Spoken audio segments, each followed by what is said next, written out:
اور شواہد النبوت میں لکھا ہے کہ آپ 12 اماموں میں سے امام اول ہیں۔ شواہد النبوت میں ہے کہ 12 امام جن کے بارے میں رسول اللہ نے کہا میرے بعد 12 امام ہوں گے، ان اماموں میں سے پہلے امام ہیں۔ حضرت صلی اللہ علیہ وسلم نے فرمایا کہ ائمہ من بعدی اسنا عشرہ خلیفتی، کیا فرمایا رسول اللہ نے؟ ائمہ من بعدی اسنا عشرہ خلیفتی، یعنی میرے بعد 12 امام میرے خلیفہ ہوں گے۔ اللہ چاہتا تھا کہ قرب قیامت میں اپنے بندوں کا امتحان لوں گا، اس لیے رسول اللہ نے فرمایا کہ قرب قیامت میں اگر ذرہ کے برابر نیکی کرو گے تو احد کا بدلہ ملے گا۔ اتنا خراب دور ہوگا کہ لوگ ذرہ نیکی بھی نہیں کریں گے، اس وقت میں امتحان لوں گا، اور جو اس امتحان میں کامیاب ہوگا اس کو ولایت کی دولت سے مالا مال کروں گا، اسے اپنا دوست بنا لوں گا، اس کے سارے گناہ مٹا دوں گا۔ کس وجہ سے مٹا دوں گا؟ اس کے عشق کی وجہ سے۔ عشق ایک آگ ہوتی ہے جو گناہوں کو جلا کے راکھ کر دیتی ہے۔ کیا حدیث ہے رسول اللہ کی؟ ائمہ من بعدی اسنا عشرہ خلیفتی، میرے بعد 12 امام میرے خلیفہ ہوں گے۔ اس کے اہل بیت سنت کبیرہ ہے رسول اللہ، اس کے اہل بیت سنت جلی ہے رسول اللہ۔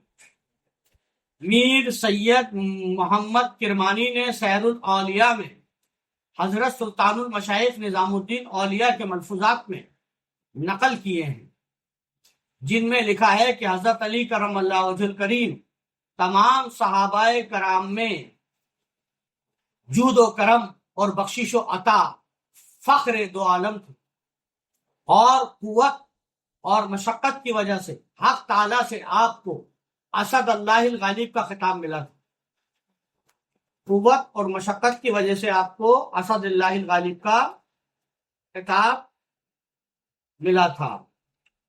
اور حضرت صلی اللہ علیہ وسلم کے قول انا مدینۃ العلم وعلی بابھا، میں علم کا شہر ہوں، علی اس کا دروازہ ہے، کہ باموجب کثرت علم کی بنا پر تمام صحابہ کرام میں مخصوص تھے۔ اسی وجہ سے حضرت عمر فرمایا کرتے تھے لولا علی لہلک عمرہ، یعنی اگر علی کرم اللہ وجہ الکریم نہ ہوتے تو عمر ہلاک ہو جاتا۔ یہ واقعہ 2 بار گزرا ہے۔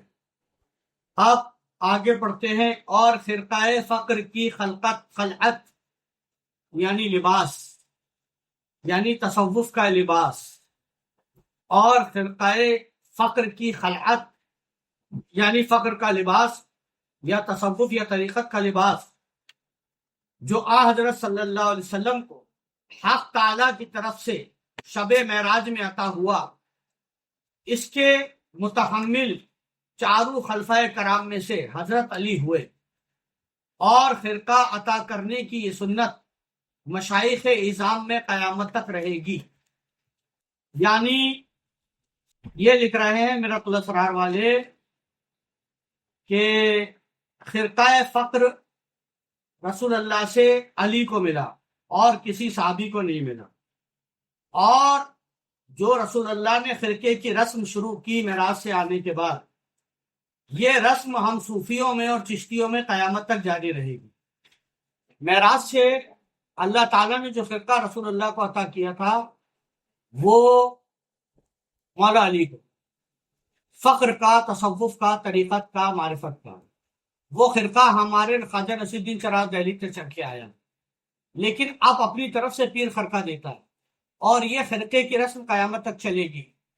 اس میں کوئی میسج ہے دوستوں، اس کو سمجھو، اگر سمجھ گئے ہو تو مجھے بتا دو، نہیں تو میں تمہیں بتاتا ہوں۔ یہی دین حق ہے جس کو میں آپ لوگوں کو سمجھانے کی کوشش کرتا ہوں، اسی سے خدا ملے گا، یہ آپ کو سمجھانے کی کوشش کرتا ہوں، کیونکہ یہ رسم معراج میں جو ادا ہوئی ہے اس کے بارے میں رائٹر نے ابھی تک کچھ لکھا نہیں ہے، میں بتا رہا ہوں آپ کو۔ یہ جو رسم ہے یہ سنت اللہ ہے، سنت حضرت الہی ہے، کیونکہ جس کو بھی اللہ تعالی اپنا خلیفہ اپنا جانشین، اپنا نبی اور اپنا رسول بنانا چاہتا تھا، اس کو خرقہ عطا کرتا تھا۔ جب تک خرقہ عطا نہیں ہوتا تھا دنیا کو یہ پتہ ہی نہیں چلتا تھا کہ یہ نبی ہے، اور اس کی نبوت بھی ڈکلیئر نہیں ہوتی تھی۔ جب اللہ کو کسی نبی کی نبوت ڈکلیئر کرنی ہوتی تھی تو اللہ تعالیٰ اسے خرقہ عطا کرتا تھا، جبرائیل کے ساتھ گودڑی بھیجا کرتا تھا، گودڑی کمبل، جبرائیل کے ساتھ گودڑی بھیجا کرتا تھا۔ جب وہ پہنا دی جاتی تھی تب حکم آتا تھا کہ اب تم نبی ہو۔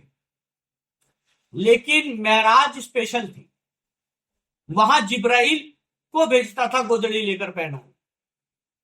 یہاں پر اللہ ڈائریکٹ نبی کو عطا کرنے والا تھا خرقہ، اس لیے معراج ہوئی تھی۔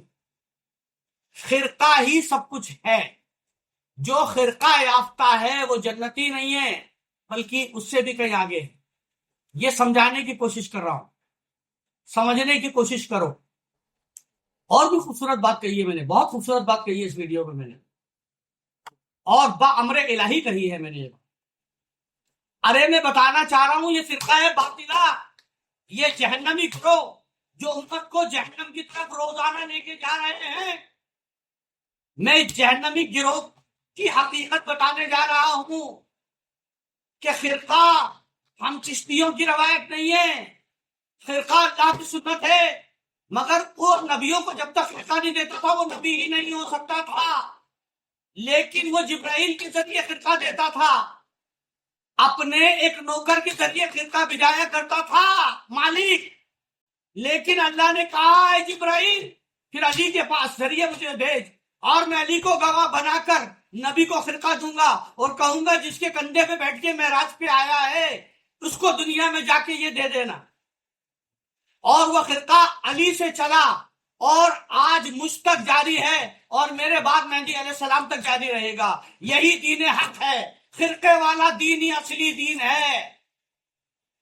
میں نے بہت کچھ سمجھانے کی کوشش کی ہے۔ نبی نہیں ہوتا تھا کوئی جب تک اللہ اس کے پاس خرقہ نہ بھجوا دیتا تھا جبرائیل کے ساتھ۔ جب اس کو گودڑی اڑا دی جاتی تھی تبھی ڈکلیئر ہوتا تھا اب تو نبی ہے۔ خرقے کی اہمیت اتنی ہے، اور خرقے کی اہمیت اتنی ہے کہ ایک گودڑی تھی رسول اللہ کے پاس جس کو مزمل کہا اللہ نے، یا ایھا المزمل یا ایھا المدثر، آئے گودڑی ایسے اوڑھنے والے نبی، یعنی آئے جھرمٹ مارنے والے نبی یا ایھا المزمل، آئے گودڑی اوڑھ کے سونے والے نبی یا ایھا المدثر۔ سمجھنے کی کوشش کرو قرآن کیا کہنے کی کوشش کر رہا ہے، مزمل کے معنی کیا ہے، مدثر کے معنی کیا ہے، تو سمجھ میں آ جائے گا گودڑی اور خرقہ ہے کیا۔ تم پڑھتے تو بہت ہو مزمل مدثر، اور نام بھی بڑے رکھتے ہو اپنے بچوں کے، جنہوں نے رسول اللہ سے لے کے اب تک جو اپنے نام مزمل و مدثر رکھ رہا ہے اپنے بچوں کے، ان سے پوچھو یار مزمل و مدثر کا مطلب کیا ہے۔